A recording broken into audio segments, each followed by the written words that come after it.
Welcome to Great Work Hands Podcast, a place where we discuss current topics and spirituality. Hosted by Joy and Neo. Welcome to your personalized deep dive. Today, we're exploring something pretty fascinating. Okay. How Ursula K. Le Guin's translation of the Tao Te Ching can actually support you on your own spiritual journey. You've shared some great material with us. Right.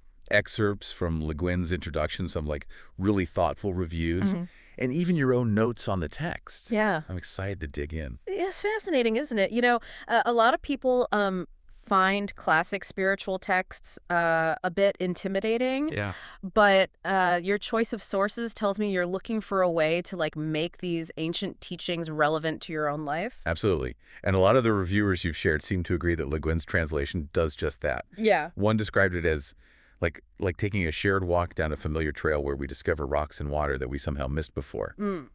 It seems like she really brings a fresh perspective. She really does. You know, the Tao Te Ching is all about the way, which is kind of like a universal force that that guides everything. Yeah. It can be a tricky concept to grasp. Yeah, for sure. But Le Guin, having spent over 40 years studying this text, manages to make it understandable for modern readers like yourself. Right. She uses clear contemporary language that avoids the dense academic tone of some other translations. I noticed in your notes that you highlighted Le Guin's focus on the poetic beauty of the Tao Te Ching. One reviewer, Terry Tempest Williams, even said, "Each day I open this book at random and receive a contemplative gift. These words are akin to water in the desert." Yeah. That's beautiful. It is, isn't it? And that poetic approach is so important because the Tao Te Ching isn't meant to be just an intellectual exercise. It's about connecting with something deeper, something spiritual. Yeah. Le Guin seems to understand that intuitively. And she wasn't just some detached translator, right? Right. I mean, she clearly had a deep personal connection to the Tao Te Ching. Exactly. Le Guin's own introduction and commentary add this wonderful personal touch. It's almost like she's sitting down with you, sharing her own insights and reflections on the text. Right. It creates this feeling of intimacy, like you're having a conversation with a wise friend about life's big questions. That makes a lot of sense. You know, in your notes, you mentioned how the Tao Te Ching conveys some really profound spiritual truths in a way that's actually quite simple and engaging, sometimes even funny. Right. Do you think Le Guin manages to capture that in her translation? Absolutely. One of the things that makes the Tao Te Ching so unique is this blend of humor and depth. Yeah. It doesn't shy away from complex concepts, but presents them in a way that's approachable, often using metaphors and paradoxes to make you think differently. Yeah. And Le Guin's translation definitely reflects that. It's thought-provoking, but it's also quite enjoyable to read. Right. Which I think is really key when you're using a text for spiritual guidance. It seems like Le Guin really wanted to make this ancient wisdom accessible to the modern soul. She did. And she understood that a key part of that accessibility is finding a way to connect these ancient teachings to the challenges and dilemmas we face in our own lives. And that brings us to another interesting point. You raised the unique blend of humor and depth in the Tao Te Ching. Okay. Can you talk a bit more about that? Of course. One of the core tenets of the Tao Te Ching is the concept of Wu Wei, which is often translated as action through inaction. It's about aligning yourself with the natural flow of the universe, achieving effortlessly what might seem impossible through striving. And Le Guin's commentary really helps to unpack this concept, showing how it can be applied to everyday situations. So it's not just about understanding Wu Wei intellectually, but actually learning how to live it? Exactly. And Le Guin provides examples and anecdotes that help you bridge that gap between the philosophical concept and practical application. She shows how Wu Wei can help you navigate relationships, work, and even your own inner struggles. It's about finding that delicate balance between effort and surrender, Right. learning to go with the flow while still taking purposeful action. You know, it's interesting. You brought up the idea of Wu Wei being a delicate balance between effort and surrender. Yeah. That really gets at the heart of the Tao Te Ching's wisdom. It does, doesn't it? It's like, on the one hand, Right. we're encouraged to let go of control, to trust in the natural order of things. Right. But on the other hand, Yeah. we're not supposed to just sit back and do nothing. Right. There's still a role for action, Right. but it's a different kind of action. Exactly. It's about aligning our actions with the Tao, with that universal flow. Right. And that requires a certain level of self-awareness, of understanding our own motivations and desires. It sounds like this could be a really valuable tool for navigating all sorts of challenges in life. Yep. In your notes, you also mentioned that you were drawn to the more mystical aspects of the Tao Te Ching. Do you think Le Guin's translation does a good job of conveying those more esoteric concepts? I think she does a remarkable job, actually. Yeah. You know, the Tao Te Ching delves into some pretty profound metaphysical ideas, Right. like the nature of reality itself. Right. And Le Guin's poetic language really lends itself to exploring these concepts, Yeah. instead of trying to define them in rigid intellectual terms. Yeah. She uses evocative imagery and metaphor to help you feel your way into the mystery. There was one passage from her introduction that really struck me. She wrote about the Tao Te Ching offering a pure apprehension of the mystery of which we are a part. Yeah, It's like she's inviting us to embrace the unknown, right. to acknowledge that there are things we may never fully understand, and that's okay. That's such a crucial point, especially when it comes to a spiritual journey. Yeah. It's not about having all the answers, it's about being comfortable with the questions. It's about cultivating a sense of wonder and awe in the face of the vastness of existence. And I think Le Guin's translation really encourages that kind of openness.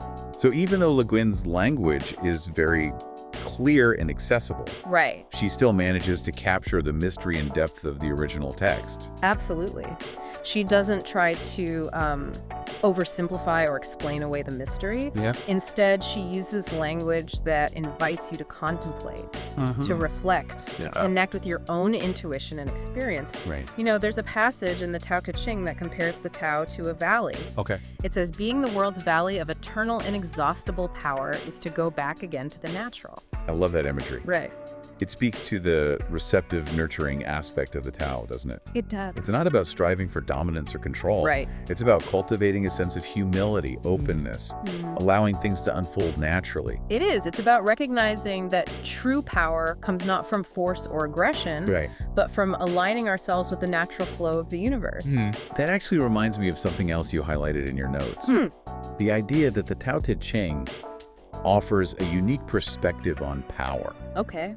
Can you elaborate on that? Of course. Yeah. You know, in our modern world, we tend to think of power in terms of dominance, Right. control, competition. Yeah. But the Tao Te Ching offers a very different perspective. Okay. It suggests that true power arises from humility, compassion, understanding. Right. It's not about imposing our will on others, Right. but about influencing the world through our own inner alignment with the Tao. It's about leading by example, inspiring others through our own embodiment of the Tao's principles. Exactly. There's a line in Le Guin's translation that really captures this idea. Okay. So the wise soul without great doings achieves greatness. It's such a powerful reminder that true power comes not from striving and grasping, Right. but from letting go and allowing things to unfold in their own time. Right. In a way, it's about trusting the process of life. That's a really interesting concept. Yeah, It almost sounds paradoxical, doesn't it? it does. Like, by surrendering control, right. we actually gain more power. It does sound paradoxical, but that's the beauty of the Tao Te Ching. Yeah. It's full of these seeming contradictions Yeah. that when you really contemplate them, reveal profound truths about the nature of reality and our place in it. So it's not just about reading the words on the page. Right. It's about engaging with the ideas on a deeper level, Yeah. allowing them to challenge our assumptions and expand our understanding of ourselves and the world. Precisely. Yeah. And I think that's what makes Le Guin's translation so valuable for a spiritual journey. Right. It doesn't just present the teachings in a clear and accessible way. Uh-huh. It also invites you to engage with them on a personal level, Yeah. to reflect on how they resonate with your own experiences and aspirations. And that personal reflection is so important, isn't it? It is. Because ultimately, it's not just about accumulating knowledge. Right. It's about integrating that knowledge into our lives. Right. allowing it to transform us from the inside out. Exactly. Yeah. And that's where the real work of a spiritual journey begins. Right. It's not about memorizing scriptures or following rituals blindly. It's about taking what we learn and applying it to our everyday lives. Yeah. Using it to cultivate greater wisdom, compassion, and inner peace. It sounds like the Tao Te Ching, particularly in Le Guin's translation, Yeah, can be a really powerful tool for that kind of inner transformation. it can. Yeah. And one of the things I find most inspiring about the Tao Te Ching is that it doesn't offer a rigid set of rules or doctrines. Right. Instead, it offers a set of principles that can be applied in a flexible and adaptable way to meet the unique challenges and circumstances of our lives. That's a really valuable insight. Yeah. It means that the teachings of the Tao Te Ching can be relevant for anyone, Right. regardless of their background or beliefs. Exactly. It's a text that can speak to people from all walks of life, offering guidance and inspiration for navigating the complexities of human existence. We've talked a lot about the philosophical and spiritual aspects of the Tao Te Ching, Right. but I'm also curious about how it applies to our relationships with others. Did you find anything in your source material that spoke to that? I did. The Tao Te Ching actually has a lot to say about how to cultivate harmonious relationships. Okay. It emphasizes the importance of compassion, empathy, and understanding. Right. It encourages us to approach others with an open heart, to listen deeply, and to seek common ground rather than trying to impose our will. So it's about building relationships based on mutual respect and understanding, rather than trying to control or manipulate others. Exactly. Yeah. There's a beautiful passage in the Tao Te Ching that talks about the power of not clinging to our own opinions. Yep. It says, "The wise have no mind of their own, finding it in the minds of ordinary people. They're good to good people, and they're good to bad people. Power is goodness." That's such a powerful message. It is. It's a reminder that by letting go of our need to be right, we can open ourselves to a deeper understanding of others. It is, and it's a challenging practice, but it's one that can lead to greater harmony in our relationships. It's interesting that you bring up relationships. Well, they are such a fundamental part of the human experience, aren't they? They are. And it seems like the Tao Te Ching offers some really valuable insights into how to navigate those relationships It does. in a way that's both wise and compassionate. It does. Yeah. And it's not just about our relationships with other people. Right. The Tao Te Ching also encourages us to cultivate a healthy relationship with ourselves. That's so important, isn't it? It is. It's easy to get caught up in the external world, in our relationships with others, in our work and responsibilities. Right. But if we don't have a strong foundation of self-love and self-acceptance, it's difficult to cultivate truly harmonious relationships with anyone else. Absolutely. Yeah. And the Tao Te Ching offers some really helpful guidance on how to cultivate that inner harmony. Okay. It encourages us to practice self-compassion, to be gentle with ourselves, to recognize that we are all works in progress. That's a really powerful message. It is. Especially in today's world where we're constantly bombarded with messages that tell us we're not good enough, not thin enough, not successful enough. It is. Yeah. And the Tao Te Ching offers a powerful antidote to that kind of negative self-talk. It reminds us that we are all inherently worthy, just as we are. It encourages us to embrace our imperfections, to see our flaws as part of what makes us unique and beautiful. It sounds like the Tao Te Ching is really about embracing a more holistic approach to life. It's not just about focusing on one aspect of our being, but about cultivating harmony and balance in all areas of our lives. It is. It's about integrating our physical, emotional, mental, and spiritual selves into a unified whole. Right. And Le Guin's translation does a beautiful job of conveying that holistic vision. Yeah. And when you think about it, Yeah. it all ties back to that core principle of aligning ourselves with the Tao. It's that universal force that guides and sustains all things. It does, doesn't it? It does. It's about recognizing that we are all part of something much larger than ourselves. Right. And that by aligning ourselves with that greater whole, Yeah. we can tap into a source of wisdom and power that's far beyond anything we could achieve on our own. Beautifully put. Yeah. And I think that's what makes the Tao Te Ching so enduringly relevant. Right. It speaks to something deep within the human spirit, something that transcends time and culture. And Le Guin's translation makes that ancient wisdom accessible to a whole new generation of seekers. She does. Yeah. And I think her work is a testament to the power of language to bridge cultural divides and connect us to something larger than ourselves. Yeah. You know, one of the things I really appreciate about Le Guin's translation is its emphasis on simplicity. I noticed that too. Yeah. Even though she's dealing with some pretty complex philosophical concepts. Yeah. Her language is very clear, direct, and down to earth. It is. Yeah. And I think that simplicity is really key to understanding the essence of the Tao Te Ching. It's not a text that's meant to be overanalyzed or intellectualized. Right. It's a text that's meant to be experienced, to be felt, to be lived. It's about embodying the principles of the Tao in our everyday lives, isn't it? Exactly. Not just reading about them in a book. And Le Guin's translation really encourages that kind of embodied practice. Yeah. It's a translation that's meant to be read slowly, to be savored, to be reflected upon. It's like she's inviting us to take a deep breath, to slow down, to tune in to the wisdom that's all around us if we just take the time to listen. It is. Yeah. And that's a message that I think we all need to hear in today's fast-paced, hyper-connected world. Absolutely. Yeah. You know, we've covered a lot of ground in this deep dive, We have. but I feel like we've only just scratched the surface of what the Tao Te Ching has to offer. We have. It's a text that's full of endless layers of meaning. Right. And the more you read it, the Yeah. more you reflect on it, the more you practice its principles in your own life, Right. the richer and more rewarding your experience will be. It sounds like a lifelong journey of discovery. It is. Yeah. And it's a journey that's well worth taking. Right. You know, one of the things that I find most inspiring about the Tao Te Ching is its emphasis on the interconnectedness of all things. That's a theme that comes up again and again, isn't it? It is. The idea that we are all part of a vast and intricate web of life. It is. Yeah. And it's a concept that has profound implications for how we live our lives. Right. If we truly understand that we are all interconnected. Then we begin to see the world in a different light.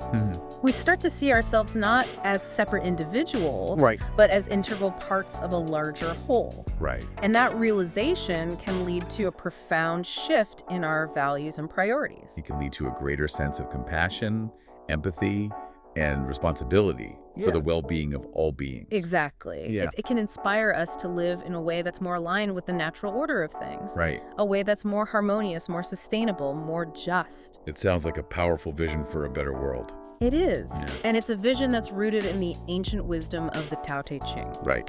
And you know, the things I find most remarkable about this text Yeah. is that it's not just about abstract philosophy. Right. It's also about practical living. Yeah. It offers guidance on how to navigate the challenges of everyday life, how to cultivate fulfilling relationships, Yeah. how to find meaning and purpose in our work, Right. how to live in a way that's aligned with our deepest values. It's about living a life that's both wise and compassionate, both grounded in the present moment and connected to something larger than ourselves. Beautifully put. Yeah. And I think that's the essence of what the Tao Te Ching has to offer. It really is amazing how this ancient text can still feel so relevant to our lives today. It is, isn't it? And I think that speaks to the universality of the human experience. Yeah. The challenges we face today might seem different on the surface, but the underlying principles of how to navigate them, Right. how to live a meaningful life, Right. those haven't really changed all that much. And it seems like Le Guin really understood that. She was able to take these ancient teachings and present them in a way that, like, speaks directly to the modern heart and mind, which is exactly what you were looking for when you chose these sources. Precisely. Yeah. You know, in your notes, you mentioned that you're looking for support on your own spiritual journey, and I think Le Guin's translation of the Tao Te Ching can be a really valuable companion for that journey. It definitely seems like it offers a lot of guidance and inspiration. Yeah. One of the things that really struck me throughout this deep dive is the emphasis on finding balance. Balance between effort and surrender, between action and inaction, Right. between the needs of the individual and the needs of the community. It's a recurring theme, isn't it? And I think it's a really important one, especially for those of us who are on a spiritual path. Right. It's so easy to get caught up in the extremes. Yeah. To swing between striving and apathy, to lose sight of that middle way that the Tao Te Ching points us towards. And finding that balance isn't a one-time thing, is it? No. It's an ongoing process of learning and adjustment. Absolutely. It's like learning to walk a tightrope. Right. It takes constant attention and subtle shifts in weight and balance to stay centered. Yeah. And the Tao Te Ching provides us with a framework for understanding how to make those adjustments, how to find that sweet spot where we're fully engaged in life without being attached to outcomes. So it's not about detaching from life altogether. It's more about finding a healthy way to relate to the ups and downs. Right. The joys and sorrows, the successes and failures that are an inevitable part of the human experience. Exactly. It's about learning to ride the waves of life with grace and equanimity, knowing that even in the midst of storms, there's a stillness at our core that can never be disturbed. And it sounds like Le Guin's translation, with its emphasis on clear language, poetic imagery, and personal reflections, can really help us to connect with that inner stillness. I believe it can. Yeah. It's a translation that invites us to slow down, to listen deeply, to contemplate, to feel our way into the wisdom of the Tao Te Ching. Yeah. You know, one of my favorite passages in Le Guin's translation is about the power of water. Okay. It says, "Nothing in the world is as soft as weak as water. Nothing else can wear away the hard, the strong, and remain unaltered."